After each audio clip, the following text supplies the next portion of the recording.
Hey, what's up? It's Jesko again from AcousticsInsider.com, where I teach home studio acoustic treatment techniques for audio professionals, but without all the voodoo.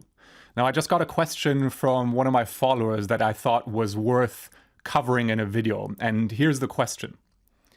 I'm looking for buying a new computer screen / monitor and would like a modern 34-inch or 38-inch ultra-wide screen. But because of my small room, I have some problems to not have the screen interfere with the line of sight of the speakers. I could place them higher up and tilt them down, or place them closer right next to the screen, etc.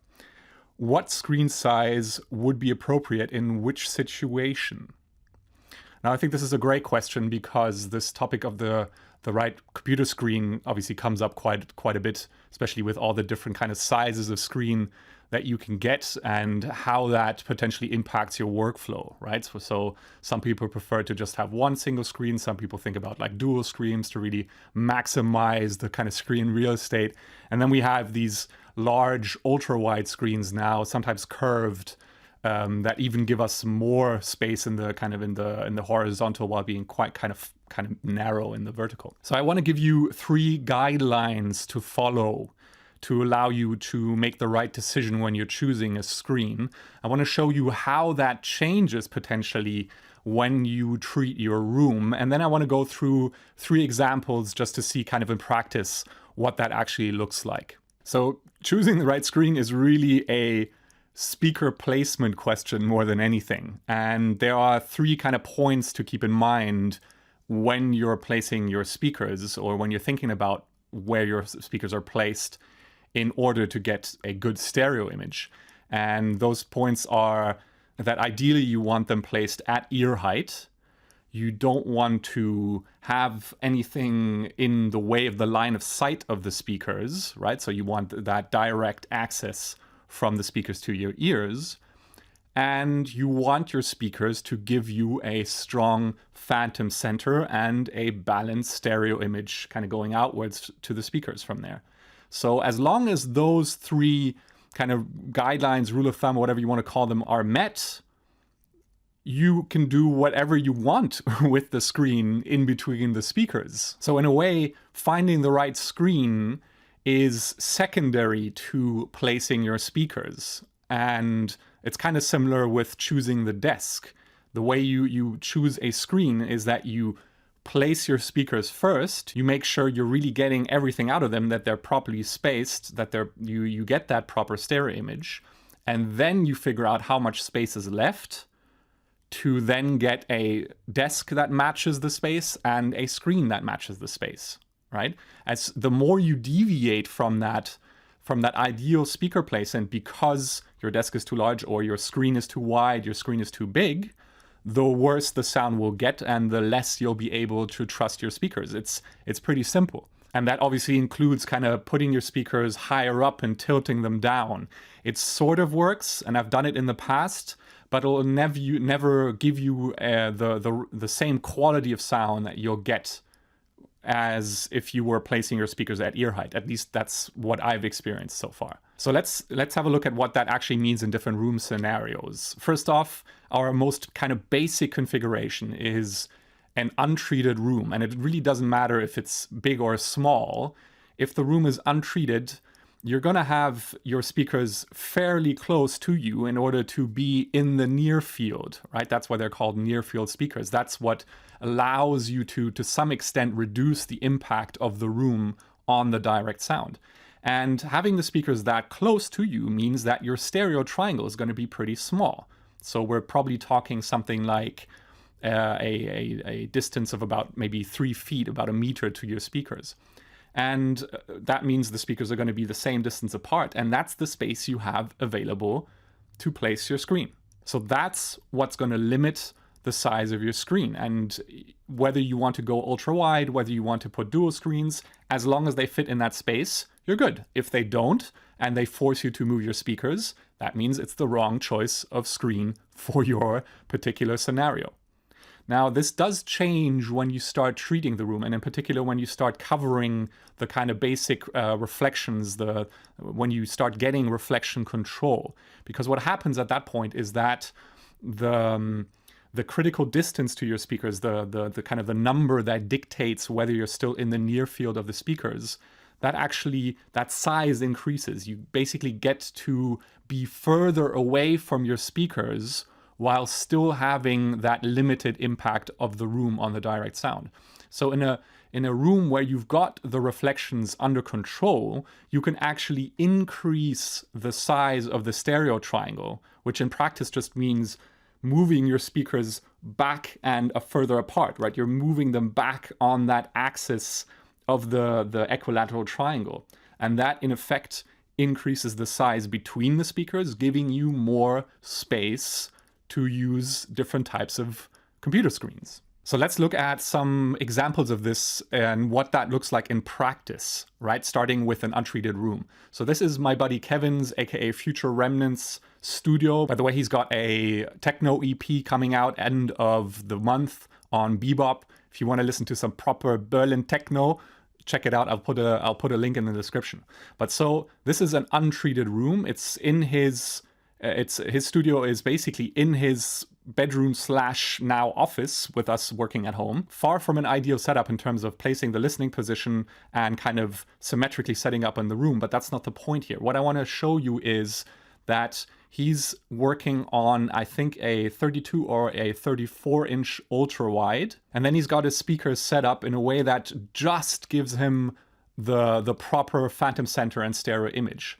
And what you're seeing here is actually the speakers at ear height. The speakers taken, the photos taken from a slightly lower angle, but the speakers are, or the tweeters are at ear height.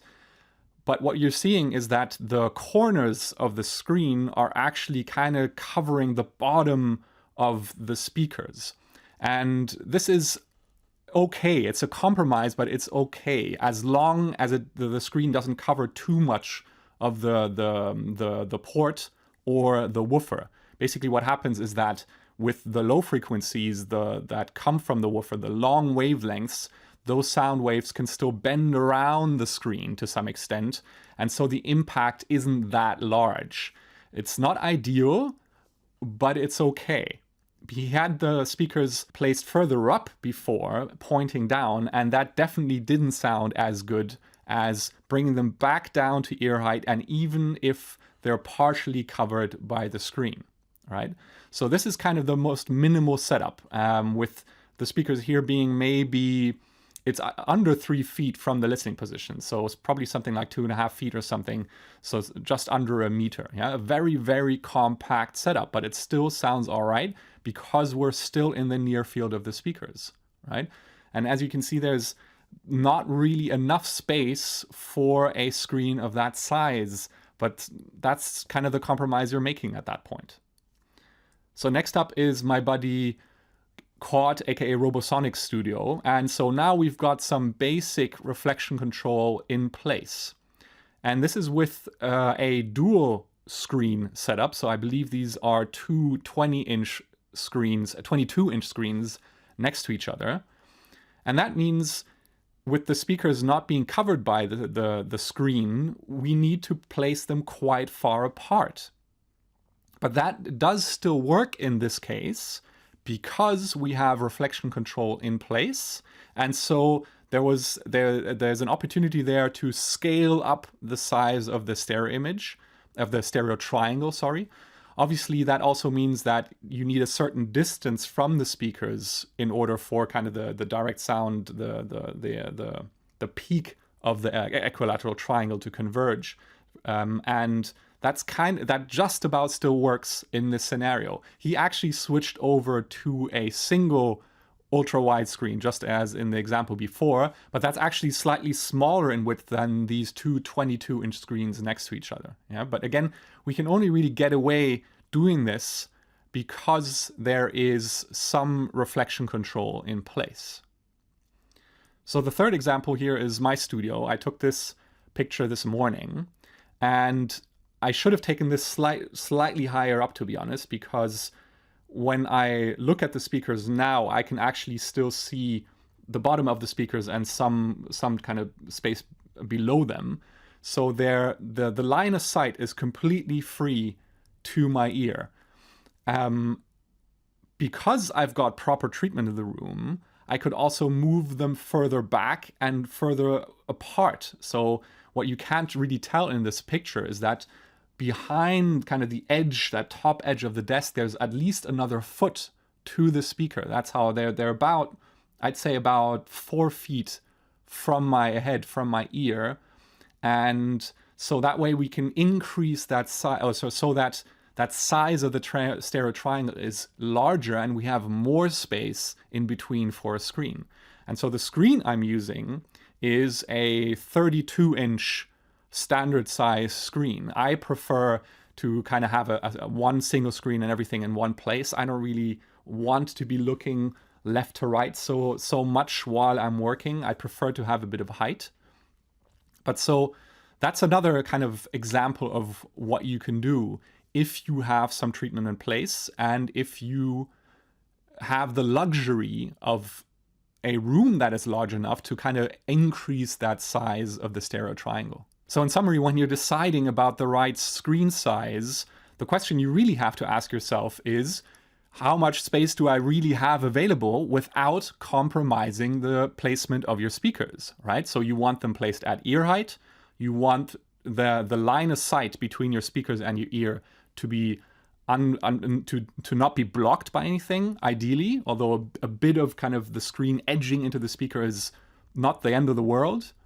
And thirdly, and most importantly, am I still getting a proper phantom center and stereo image from my speakers with the screen in place? Yeah, and ultimately, if you're working from an untreated room, or if you're just in a very small room and you can't really move the speakers out further to increase the stereo triangle, you're kind of left with a fairly small space between your speakers, and you just have to deal with it. There's no way around it. If you prioritize sound over screen real estate, which you should, this is just one of those kind of compromises that you have to live with in a small room. If you've got a slightly bigger room and you've got treatment in place, you can usually increase the size of your stereo triangle, increasing the space between the speakers for screens, for dual screens, for an ultra wide, right? So in the end, picking the right screen is really a speaker placement question. And if you are still wondering if you've actually maximized what you're getting out of your speakers, whether you've actually got the proper phantom center and sound stage, I want you to go through the phantom speaker test, which I'm linking in the description below. It's a hearing test, a systematic structured listening test to place your speakers in your room and really nail down the stereo image. Because basically what you're trying to do when you're placing your speakers is getting an optimal stereo image, right? So as long as we know what we're listening out for, what we're looking for, and we kind of systematically move the speakers in order to find that, we don't need to go through complicated measurements or some arbitrary rules of thumb. We can literally just use our ears and use music in order to really figure out whether our speakers are placed optimally in the room and we're getting everything out of them, right? So I call this, again, the phantom speaker test.